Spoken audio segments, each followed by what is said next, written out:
J'ai eu des refus de soins, j'ai eu des soignants qui refusaient de me toucher, j'ai eu des soignants qui mettaient 2 paires de gants. Je m'appelle Nico, j'ai 35 ans et je suis une PVIH, donc une personne vivant avec le VIH, et je suis fondateur de l'association Super Séro qui lutte pour l'inclusion des personnes vivant avec le VIH dans la culture populaire. Comment avez-vous découvert votre séropositivité ? C'est une question qui est étonnante parce que, comme tout le monde, on faisait un dépistage.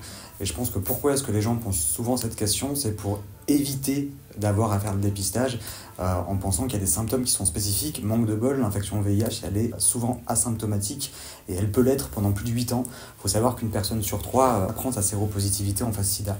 Donc il n'y a aucun autre moyen de savoir si on a le VIH qu'en faisant un dépistage, en respectant les délais, qui sont 6 semaines après le dernier rapport à risque en analyse de sang, ou 12 semaines si c'est un autotest.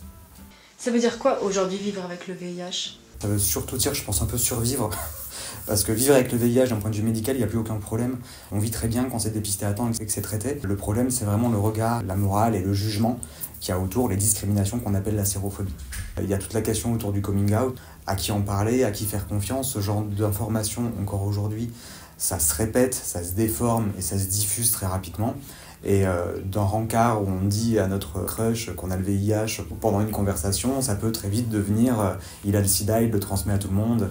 Peut-être que même si la personne réagit bien, qu'est-ce qu'elle fait ? Souvent, elle en parle à des potes, elle en parle à la famille, elle en parle aux amis, et eux, généralement, sont beaucoup moins dans la compréhension et interprètent les choses un peu à leur façon, quoi.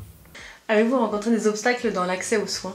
Oui, il y a encore malheureusement aujourd'hui 40% des dentistes qui refusent encore les patients vivant avec le VIH. Après, je pense que de manière générale, ce qu'on oublie, c'est que le milieu médical, les médecins, les soignants, c'est des gens comme tout le monde. Donc il y a des gens incroyables dans la société, il y a des médecins incroyables, il y a des dans la société, et il y en a qui sont... Voilà.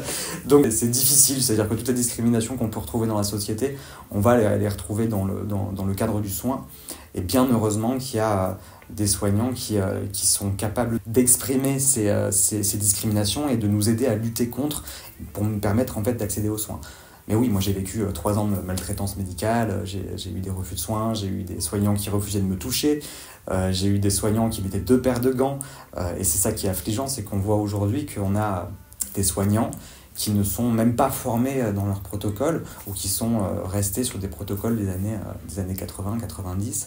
Ce qu'on peut comprendre aussi parce qu'un médecin, il n'a pas que le VIH à s'occuper, donc il y a tout un tas de pathologies, tout un tas d'affections, et rapidement on peut se retrouver avec un cumul de discrimination si la parole du patient n'est pas recueillie et que le travail en collaboratif n'est pas fait, ce qu'on appelle en fait la notion du patient expert, qui vient d'ailleurs de l'époque du sida. Et justement, pourquoi avoir voulu prendre la parole sur ce sujet ? J'ai toujours voulu prendre la parole sur le sujet parce que j'ai trouvé ça affligeant quand j'ai appris ma séropositivité d'être seul et me dire mais comment ça se fait en fait qu'on m'a toujours fait flipper avec ça au point en fait que j'en vois jamais. Donc en fait ça devient presque quelque chose de mythologique, presque quelque chose qui nous fait flipper sans trop vraiment savoir pourquoi. Et dans la tête de beaucoup encore c'est la pire chose qui pourrait arriver. Alors que pas du tout, il n'y a rien qui change en fait. C'est vraiment quelque chose qui est de l'ordre du fantasme. Moi ça m'avait renvoyé à mon homosexualité, au coming out, donc je trouvais vraiment que cette situation était injuste et elle est réellement. Et ce qui m'a vraiment poussé ces derniers temps, ça a été le Covid, de me rendre compte que la sérophobie, elle n'a pas qu'un impact sur le VIH, mais elle a un impact sur de manière générale sur les questions des épidémies. Et si on voit qu'on est dans un monde où on a du mal à gérer nos émois dans des périodes de crise, et que la peur prend le dessus et que la crainte prend le dessus, ça impacte la santé de tous, qu'elle soit mentale ou qu'elle soit physique. Et je trouve que pendant le Covid, c'est un symptôme de l'échec de la gestion du VIH, parce que finalement, on a beaucoup parlé des pro-vax, des anti-vax de manière générale, et en fait, on a mis de côté les malades, on a mis de côté les personnes fragiles, on a beaucoup parlé en leur nom, et ça n'a presque été plus qu'un outil pour pouvoir frapper sur son voisin, qu'importe sa position. Et ça, c'est pas normal. Et c'est-à-dire qu'à mon sens, il y a dans les futurs enjeux à venir, on va avoir de plus en plus de crises sanitaires, on va avoir des crises écologiques, on va avoir des crises économiques, on va avoir des épidémies. Et l'un des enjeux primordiaux aujourd'hui, c'est comment dépasser cette haine sanitaire pour aller vers vraiment une solidarité sanitaire. Et on en est pour le moment encore très très loin.